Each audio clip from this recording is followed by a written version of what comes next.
بسم الله والحمد لله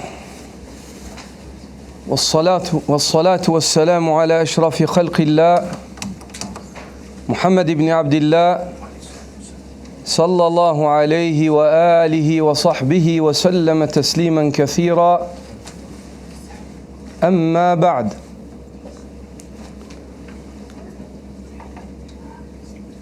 La religion de l'islam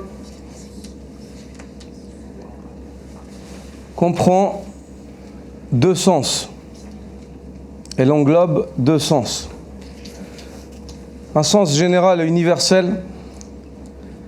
Et dans ce sens-là, l'islam, c'est la religion avec laquelle Allah subhanahu wa ta'ala a envoyé tous les prophètes. Tous les prophètes étaient ainsi musulmans. Et le mot musulman, brièvement, veut dire soumis. Soumis au Créateur absolu, Allah Azza wa Jal, celui à qui revient la création et le commandement, et l'ordre, al-khalq wal-amr. Et Allah subhanahu wa ta'ala nous enseigne que les prophètes étaient tous musulmans, soumis.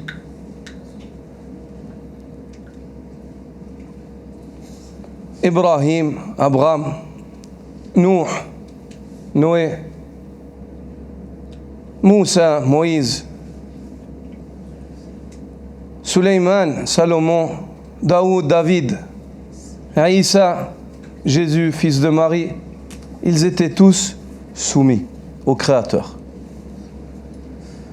Cet islam-là, qui est la religion auprès d'Allah subhanahu wa ta'ala, ses fondations sont au nombre de 3. Cette soumission, elle implique 3 choses. Elle implique de se soumettre à Allah azza wa jal en tant que monothéiste. Elle implique de se soumettre à Allah azza wa jal en tant que monothéiste. Elle implique de se soumettre à Allah en lui obéissant, en obéissant à ses commandements. Lorsqu'il t'ordonne, tu fais. Lorsqu'il t'interdit, tu délaisses. Elle implique de se distancer ou de se désavouer de toute forme de polythéisme. Sur ces fondations-là, tout prophète était musulman. Et c'est ce qu'Allah azza wa jal nous enseigne au sujet d'Ibrahim. Elle dit, Jalla sha'nu, وَمَا كَانَ إِبْرَاهِيمُ يَهُودِيًّا وَلَا نَصْرَانِيًّا وَلَكِنْ كَانَ حَنِيفًا مسلما وما كان من المشركين. Ibrahim n'était ni juif ni chrétien. Et ceci, les juifs et les chrétiens le reconnaissent. Abraham, il n'était ni juif ni chrétien. Il était quoi? Il était soumis. Et Allah subhanahu wa ta'ala, lorsqu'il vient et il propose cela aux gens du livre, qu'ils le savent pertinemment, il leur dit, Ibrahim n'était ni juif ni chrétien. Il était quoi? Il était hanif, monothéiste. Muslim, soumis aux ordres d'Allah. Quand Allah lui ordonnait, il faisait. Allah lui a ordonné de laisser sa femme avec son fils unique dans le désert, il les a laissés. Subhanallah, quelle soumission, l'apogée de la soumission et de la confiance en le Seigneur, en étant convaincu qu'Allah ne nous ordonne pas pour nous châtier, mais il nous ordonne pour notre bien. Et ceci émane d'un cœur qui connaît Allah, d'un cœur qui est comblé par la connaissance d'Allah subhanahu wa ta'ala. Il était soumis. Lorsqu'Allah lui a demandé de sacrifier son fils, il était prêt à le sacrifier. Soumis.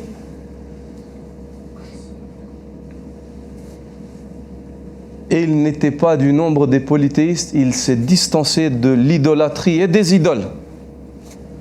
Innani bara'un mimma ta'budun illa alladhi fatarani. Je suis distant de ce que vous adorez en dehors d'Allah, sauf celui qui m'a créé. Donc, ayyuha al-ikhwa, ça c'est l'islam et son sens général. Et le prophète Mohammed sallallahu alayhi wa sallam, qui n'est autre que la suite de la prophétie qui l'a précédé. C'est la suite, il complète le travail de ses frères prophètes qui ont commencé avant lui. Il est venu compléter avec lui la brique. L'édifice de la prophétie s'est terminé avec la dernière brique qui est le sceau de la prophétie Mohammed sallallahu alayhi wa sallam. Et dans ce bas monde, il n'y aura plus de prophète dans ce dunya après la venue du prophète Mohammed sallallahu alayhi wa sallam. La prophétie, elle s'est terminée. La révélation, elle s'est terminée et parachevée. Et le prophète sallallahu alayhi wa sallam, en parlant de lui et de ses frères prophètes, dit: Nahnu al-anbiya abna'u 'allat. Dinuna wahid wa ummahatuna shatta. Nous les prophètes, nous sommes comme l'exemple d'enfants issus du même père. Il ne veut pas dire qu'Allah c'est le père, pas du tout. Qu'on s'explique. Il te donne une métaphore pour te dire que nous sommes envoyés par le même Créateur et c'est à lui que nous revenons. C'est de lui que nous avons pris et c'est à lui que nous revenons. Nous exécutons son ordre sur la terre d'Allah. Dinuna wahid, et il explique dans la phrase qui suit, elle explique le début afin que une mauvaise interprétation ne surgisse pas. Nous les prophètes sommes comme l'exemple d'enfants issus du même père. Qu'est-ce que ça veut dire issus du même père? Notre religion est une. C'est quoi cette religion? C'est l'islam. Avec ses trois fondations. Le monothéisme, l'obéissance à Allah et le désaveu. Se désavouer du polythéisme et des polythéistes. Dinuna wahid, notre religion est une. Wa ummahatuna shatta, et nos mères sont différentes. Que veut dire nos mères sont différentes? Nos législations, les règles qu'Allah va nous imposer, elles sont différentes. C'est-à-dire, dans la communauté de Moussa alayhi salam, par exemple, à titre d'exemple, le meurtrier devait être exécuté. On ne peut pas lui pardonner. Et dans la législation, dans l'évangile de Jésus, on lui pardonne. Et dans la législation de Mohammed sallallahu alayhi wa sallam, l'État s'empare du meurtrier et le choix revient aux responsables du défunt. C'est à eux de choisir. Est-ce qu'il lui pardonne ou est-ce qu'il est mis à mort comme il l'a tué injustement? Donc c'est des règles qui changent. Ça c'est un exemple. Et il y en a d'autres. Donc, cette religion-là, le prophète sallallahu alayhi wa sallam nous enseigne que la base de la religion, c'est quoi? C'est cet islam qu'on a évoqué au début. Ce qui va changer, c'est les règles. C'est les règles. Quant aux actes d'adoration, d'une manière générale, ils ont existé chez les autres prophètes aussi. La prière a existé. La zakat a existé. Le jeûne a existé. Isa ibn Maryam dit « Wa awsani bis salati wa zakat ma dumtu hayya » Allah m'a recommandé la prière et l'aumône tant que je serai vivant.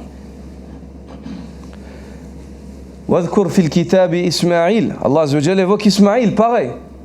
Wa kana ya'muru ahlahu bis salati wa zakat wa kana 'inda rabbih mardiya. Évoque dans le livre Ismaël. Innahu kana sadiq al-wa'd. Il était véridique dans la promesse, l'engagement qu'il avait avec Allah Azza wa Jalla. Il était Rasoul, messager, Nabi, prophète. Il ordonnait, il commandait à sa famille la salat et la zakat. Ismaïl aussi, la salat et la zakat, la prière et l'aumône. وَكَانَ عِنْدَ رَبِّهِ مَرْضِيًّا. Et il était agréé auprès de son Seigneur, vu son obéissance. il était véridique, et il s'acquittait des ordres, délaissait les interdits, Allah agrée cela. Un serviteur comme ça est agréé auprès d'Allah. Quant aux jeunes, Allah subhanahu wa ta'ala dit Kutiba alaykum as-siyam kama kutiba ala alladhina min qablikum. Le jeûne vous a été prescrit comme obligation, comme il a été prescrit comme obligation à ceux qui étaient là avant vous. C'est-à-dire les peuples auparavant jeûnaient aussi.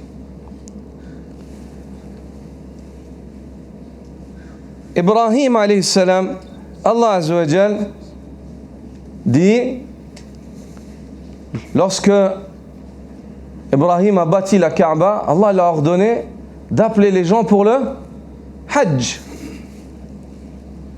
وَأَذِّنْ فِي النَّاسِ بِالْحَجِّ يَأْتُوكَ رِجَالًا وَعَلَى كُلِّ ضَامِرٍ يَأْتُونَ مِنْ كُلِّ فَجٍّ عَمِيقٍ. Appelle les gens pour le Hajj. Ils viendront à pied ou en monture. Ils viendront de toute contrée profonde.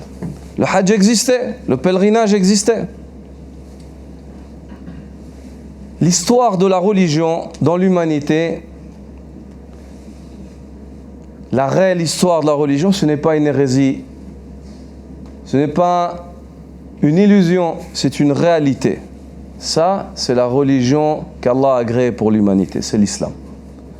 Et Allah Azza wa Jal dit Inna ad-dina 'inda Allah al-islam. La religion auprès d'Allah, c'est l'islam. C'est-à-dire, ça a toujours été. Depuis le début et jusqu'à la fin, la religion auprès d'Allah, c'est l'islam qu'on a évoqué avec ses trois fondations. Monothéisme, obéissance et désaveu face au polythéisme et aux polythéistes.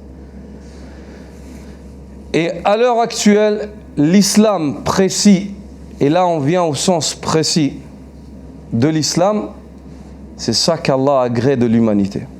Combien même Jésus, fils de Marie, et lorsqu'il reviendra sur terre, il jugera avec les règles et la législation de son frère Muhammad ibn Abdillah sallallahu alayhi wa sallam.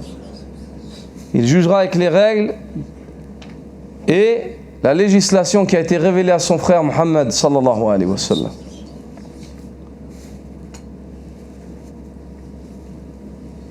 Et le prophète sallallahu alayhi wa sallam dit, si Moussa, Moïse, fils d'Imran, dit aux Sahaba, descendez de cette vallée à Médine, lama wasi'ahu illa an yattabi'ani. Il n'aurait pas d'autre choix si ce n'est de me suivre. Même si Moïse revenait sur terre maintenant, il n'aurait pas de choix aux fils d'Israël, aux vous gens, il n'aurait pas d'autre choix si ce n'est de me suivre. La législation qu'Allah a révélée au prophète Mohammed sallallahu alayhi wa sallam dans son islam au sens précis, l'islam avec lequel et les règles avec lesquelles Allah a envoyé le prophète Mohammed sallallahu alayhi wa sallam, et ces règles-là, elles sont là pour chérir quoi? Les trois fondations de l'islam au sens général, le monothéisme, l'obéissance à Allah, le désaveu face au polythéisme. Cet islam-là, la différence entre la législation qu'Allah a révélée au prophète Mohammed sallallahu alayhi wa sallam et aux prophètes avant lui, parmi ces distinctions, c'est le caractère universel de cette législation. Les règles qui étaient révélées aux prophètes avant, elles étaient propres à leur peuple.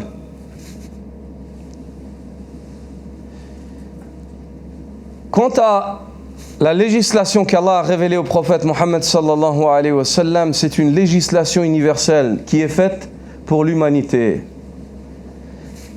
Elle est universelle et son caractère universel s'étend sur l'espace du temps et des lieux. Du temps et des lieux. Pour être musulman, tu n'as pas besoin d'habiter à la Mecque. Pour être musulman, ce n'est pas une condition que tu sois arabe. Pour être musulman, pour bien pratiquer ta religion, ce n'est pas une condition de vivre il y a 1400 ans en arrière. Alhamdulillah. C'est ce qui fait la force de cette religion et de cette législation, son caractère universel. Le fait qu'Allah Azza wa Jal ait fait de cette religion une religion qui est valide pour tout temps et tout lieu, qui englobe tout temps et tout lieu. Et le prophète sallallahu alayhi wa sallam À titre d'exemple, dans la prière. Anciennement, chez les autres prophètes, ils devaient prier dans un lieu précis. C'est-à-dire, en l'absence de ce lieu, ils ne peuvent pas prier. Dans la législation du prophète Mohammed sallallahu alayhi wa sallam, Allah lui a accordé que toute la terre soit pour lui un masjid wa tahour, un lieu de prière ainsi qu'un moyen de purification. Le prophète sallallahu alayhi wa sallam dit: Ayyuma rajulin min ummati adrakathu as-salat, tout homme de ma communauté que la prière attrape où qu'il soit, qu'il prie. Sauf dans un lieu où il y a des impuretés. Ça, c'est l'exception. Mais l'exception ne nous empêche pas d'évoquer la généralité absolue de la chose. Tu es à la montagne, le temps de la prière y rentre, tu pries. Tu n'as pas d'eau, tu fais tes ablutions sèches. Tu frappes la terre une fois, bismillah.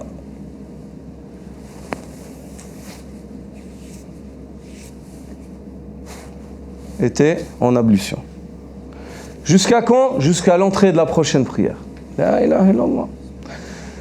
Tu sais pas trouver la qibla, tu essayes de faire ton effort, tu regardes, tu sais pas t'orienter. Ya Rabbi ighfirli, tu vois personne à qui que tu peux questionner, tu sais pas regarder le soleil, l'ombre, tu sais pas te situer, pas de problème. Où que tu te tournes, fathamma wajhullah. Pas de problème. Tu es malade, tu ne peux pas prier debout, tu pries assis. Tu ne peux pas prier assis, tu pries sur ton flanc. Tu ne peux pas bouger la tête, tu clignes juste des yeux.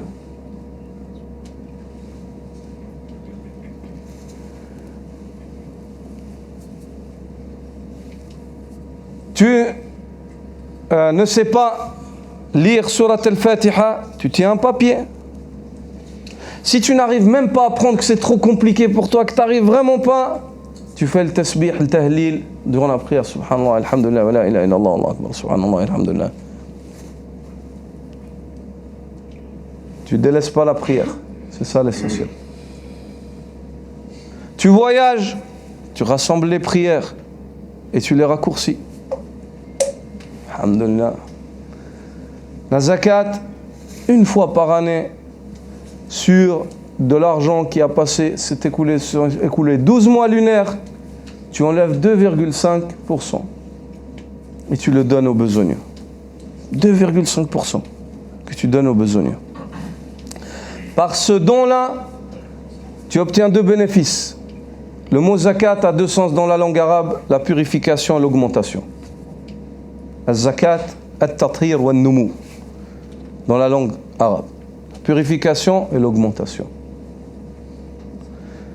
Le mois de Ramadan rentre, tu regardes, tu vois la nouvelle lune, tu la vois pas, tu complètes d'un 30e jour, tu commences à jeûner. Tu jeûnes depuis l'arrivée de l'aube. Tabayyana lakum, dès que tu vois que l'aube est rentrée, tu t'abstiens. Jusqu'à quand? Jusqu'à ce que tu vois que le soleil se couche. Où que tu sois sur terre, tu peux adorer Allah subhanahu wa ta'ala. Le soleil, il est toujours là, il est partout. Grâce à Allah. Tu rends.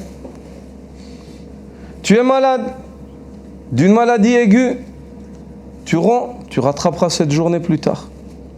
D'une maladie chronique, tu nourris un pauvre pour chaque journée d'un seul repas, un menu pour chaque journée que tu n'as pas pu jeûner. Si tu n'as vraiment pas la possibilité de nourrir un pauvre parce que toi-même tu es pauvre, Allah Azza wa Jal, par sa miséricorde, comble ce que tu n'as pas pu faire. Fattaqullaha mastata'tum. Wa aslihu dhata baynikum wa ati'u Allah wa rasulahu. Craignez Allah tant que vous le pouvez. Établissez la concorde entre vous et obéissez à Allah au message. Le hajj, le pèlerinage, une fois dans la vie, c'est obligatoire. Tu n'as pas la possibilité, c'est obligatoire à condition que tu en aies les moyens financiers et physiques. Si tu n'as pas les moyens, aucune charge ne sera retenue contre toi. Ça, c'est l'islam avec lequel, au sens précis. Lorsque l'ange Gabriel est venu questionner le prophète Mohammed sallallahu alayhi wa sallam, il lui a dit « Akhbirni anil islam, informe-moi au sujet de l'islam » Il a dit à l'islam أن تشهد أن لا إله إلا الله وأني رسول الله وتقيم الصلاة وتؤتي الزكاة وتصوم رمضان وتحج البيت إن استطعت إليه سبيلا. Il a dit l'islam, informe-moi sur l'islam. Il a dit l'islam, c'est que tu témoignes que nulle divinité n'est en droit d'être adorée si ce n'est Allah. Tout acte d'adoration culte, tu le voues à qui? Au Créateur, pas aux créatures. Ni à un prophète, ni à un ange, ni encore moins un saint, encore moins un caillou, encore moins un djinn, encore moins un X ou Y. Que tu témoignes que nulle divinité n'a le droit d'être adorée si ce n'est Allah. Et que je suis le messager d'Allah. C'est par là qu'on commence dans l'islam. Par le fait de témoigner du droit absolu du Créateur et de témoigner de la véridicité de la prophétie. Et celui qui renie la prophétie d'un prophète, chez les musulmans, il est apostate mécréant, il n'a pas la foi. Le musulman qui prie et jeûne et renie la prophétie de Jésus, il n'a pas la foi. On ne le considère pas comme musulman. Car le fait de renier un prophète, c'est le fait de renier celui qui les a envoyés et toute la prophétie. Car c'est une lignée, c'est une chaîne. C'est une chaîne. C'est pour ça qu'Allah Azza wa Jal dit كَذَّبَتْ قَوْمُ نُوحٍ الْمُرْسَلِينَ. Le peuple de Noé a traité de menteurs les prophètes, alors qu'il n'y a qu'un seul prophète qui a été envoyé, c'est Noé. Ils n'ont pas vu un autre. Il n'y a pas de prophète avant Noé. Nouh, c'est le premier messager qui a été envoyé. Le peuple de Nouh ont traité de menteurs les prophètes, tous les prophètes. Comment ça se fait? Ya Allah, ils en ont vu qu'un. Quand ils ont traité Nouh de menteur, c'est comme s'ils traitent tous les autres prophètes de menteurs. Allah il dit dans le Coran. Et le prophète sallallahu alayhi wa sallam dit que le jour de la résurrection, Allah amènera Nouh et il amènera la communauté de Noé à qui il a été envoyé. 1000 ans de prédication. 1000 ans, à peu près de prédication. Et il dira à ces mécréants qui ont renié leur prophète, ne vous ai-je pas envoyé un messager qui vous a appelé? Ils vont dire, Ma ja'ana min bashirin wa la nadhir. Personne ne nous est venu, ni annonciateur de bonnes nouvelles, ni avertisseur. On n'a vu personne. Ils vont essayer de mentir même le jour de la résurrection. Subhanallah. Hadith dans le Sahih de l'imam Bukhari. Allah Azza wa Jal dira à Nouh, oh Noé, Nouh, ne t'ai-je pas demandé de les avertir et de leur annoncer la bonne nouvelle? La bonne nouvelle pour ceux qui obéissent, l'avertissement pour ceux qui désobéissent. Ne t'ai-je pas demandé de les avertir? Ne t'ai-je pas envoyé un? Oui, oh mon Seigneur, tu le sais mieux. Quant à eux, ils renient au Nouh. Qui sont tes témoins? Il dira Mohammed et sa communauté.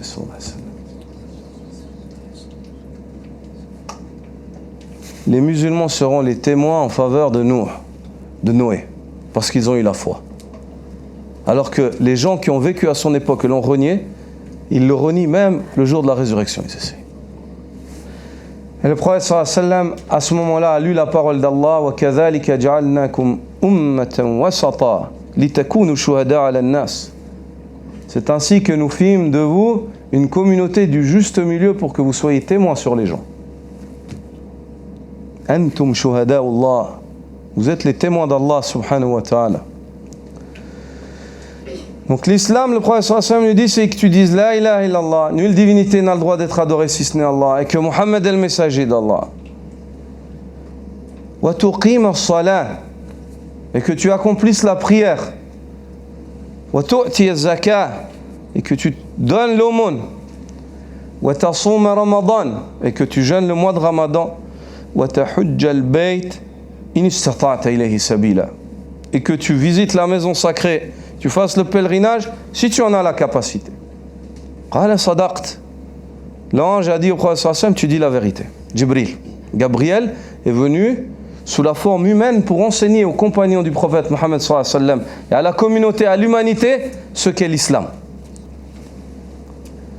Puis il l'a questionné, il lui a dit, informe-moi au sujet de la foi, anil iman. À ce moment-là, le prophète sallallahu alayhi wa sallam lui dit, an tu'mina billah. La foi, c'est que tu aies la foi en Allah.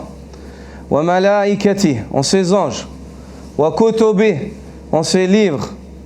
Wa rusuli, en ses messagers. Wa tu'mina wa bi rusuli wa bil yawmil akhir, et que tu aies la foi en le jour dernier.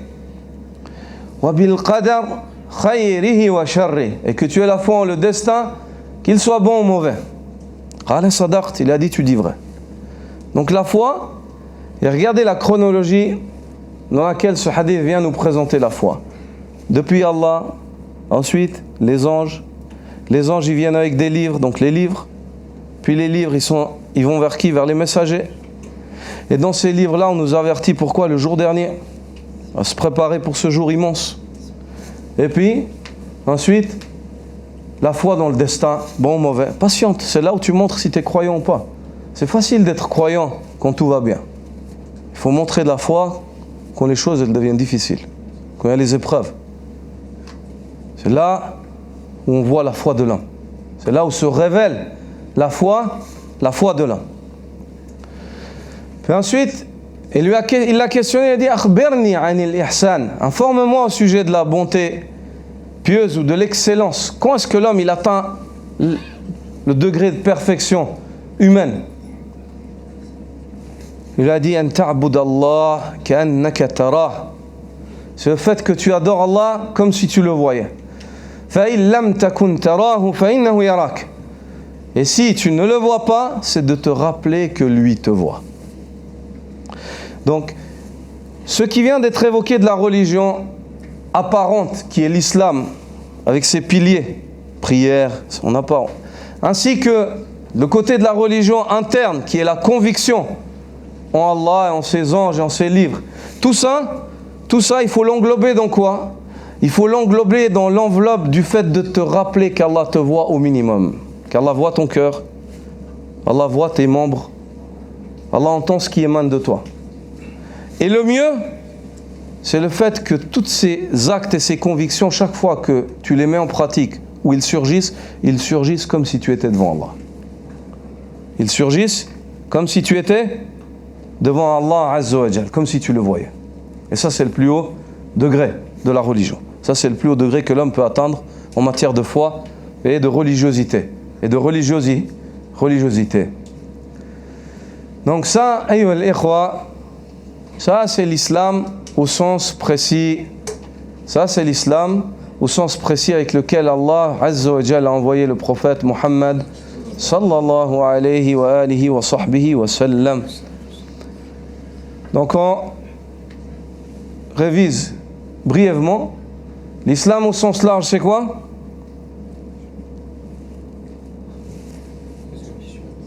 Le monothéisme, la soumission aux ordres, au commandement d'Allah, le fait de se désavouer du polythéisme. Ça, c'est l'islam au sens général. Et ça, c'est la religion de tous les prophètes. Je mets au défi les gens, ouvrez les livres, même les autres livres, et regardez ce que les prophètes disent. Tu vas à chaque fois retrouver ces trois fondations. Le fait d'être monothéiste, le fait d'obéir au Seigneur et le fait de se désavouer des polythéismes. Chez tous les prophètes. Indiscutablement. Ça, c'est la religion d'Allah. L'islam au sens précis, c'est quoi? L'islam au sens précis? L'islam au sens précis, bien sûr, c'est le témoignage que nulle divinité n'a le droit d'être adorée si ce n'est Allah, et que Mohammed est le messager d'Allah. Quand tu dis ça, quand l'homme il dit ça avec conviction, il devient musulman. Bon, ensuite, c'est le fait d'accomplir la prière, de s'acquitter de l'aumône, de jeûner le mois de Ramadan et de faire le pèlerinage. Ça c'est simple, c'est ce qui nous est demandé. Et avec ça, l'homme, il pratique son islam. La foi, c'est quoi? D'avoir la foi en Allah. Puis ensuite, on les anges. Puis ensuite, on les livres. Puis ensuite, on les messagers, les prophètes. Puis ensuite, on le jour dernier. Et ensuite, on le destin, le destin bon ou mauvais. Le destin a été évoqué en dernier dans la foi, car c'est lui qui sera révélateur de la bonne foi de l'homme.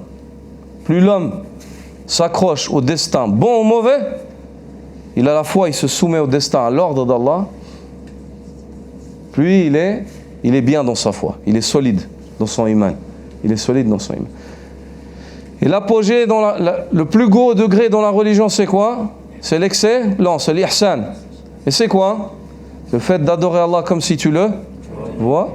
Et si tu ne le vois pas, c'est de te rappeler au moins constamment que lui te voit. Et Allah Azza wa Jal nous voit. Qu'Allah Azza wa Jal nous pardonne et nous accorde la sincérité. Le fait de chercher son visage et non le visage des gens, ainsi que de plaire aux hommes. Subhanaka wa bihamdika ashhadu an la ilaha illa anta astaghfiruka wa atubu ilayk.